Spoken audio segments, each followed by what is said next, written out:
अमित वर्मा अल्मोड़ा से लिखा है इन्होंने। प्रणाम अनंत श्री। आज दुकान में बैठे बैठे मैं जब सांसों को आता जाता देखता था तब धीरे धीरे सांसें बहुत धीमी हो गईं। ऐसा लगा जैसे नाभि से चल रही और वहीं ठहर रही हैं, और शरीर काफ़ी हल्का हो गया, विचार भी बहुत कम हो गए, देर में आने लगे। बहुत अच्छा फील होता रहा। क्या ऐसा होता है? कृपया विस्तार से बताएं। धन्यवाद। अमित, ये भी जो हुआ सुंदर हुआ। सांसों का मध्यम होना, नाभि से सांसें चलती नहीं है, लेकिन सांसों की गहराई का एहसास जब बढ़ता है तो ऐसा ही लगता है जैसे सांसें नाभि से चल रही, नाभि केंद्र से चल रही हैं, जैसे तुम नाभि केंद्र में उतर गए हो। जब तुम सांसों को आते जाते देखते हो, इसीलिए विपश्यना ध्यान की ये खूबसूरती है। सांसों को आते जाते देखना, जीवन के प्रवाह को आते जाते देखना। जीवन बह रहा है और उसको तुम आते जाते देख रहे हो।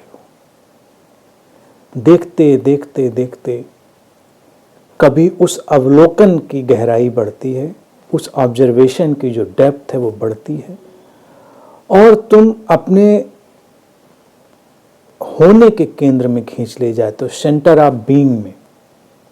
नाभि जो है वो हमारा सेंटर ऑफ बीइंग है, हमारे होने का केंद्र है।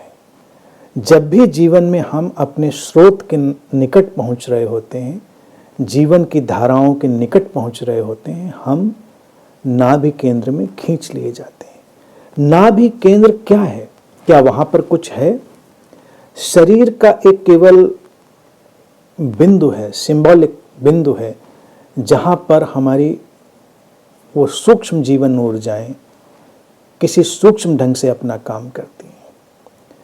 विचारों का जो प्रवाह है, जो कम होता है या लगता है कि विचार अब कम आ रहे हैं या धीमे पड़ रहे हैं, तो वो भी हमारे इस सेंटर ऑफ बीइंग से संबंधित है। हम जब माँ के गर्भ में होते हैं तब तुम देखो, हम इसी नाभि से अपनी माँ से जुड़े होते हैं। सारा पोषण, नरिशमेंट, जीवन का प्रवाह हम तक उस नाभि केंद्र से ही आ रहा होता है। और उस क्षण हम विचारातीत होते हैं, बियॉन्ड थॉट्स होते हैं, क्योंकि विचारों की कोई आवश्यकता नहीं। जीवन अपनी समग्रता में घट रहा है, जैसे उसको घटना चाहिए वो वैसे ही घट रहा है, इसीलिए उसमें कोई हलचल नहीं है, विचारों की कोई आवश्यकता नहीं। तो जैसे कोई शिशु अपने माँ के गर्भ में बिल्कुल विचारातीत होकर रह सकता है, ऐसे ही हम भी जब कभी उस सेंटर ऑफ बीइंग के नजदीक खींचे जाते हैं तो विचार मध्यम पड़ जाते हैं। ये सुंदर है, अच्छा है, शुभ है, इसका स्वागत करो, इसके साथ चलो, और जो स्वाद ऐसे क्षणों में हमें उपलब्ध होता है उसको अपने अंदर सहेज के रखें।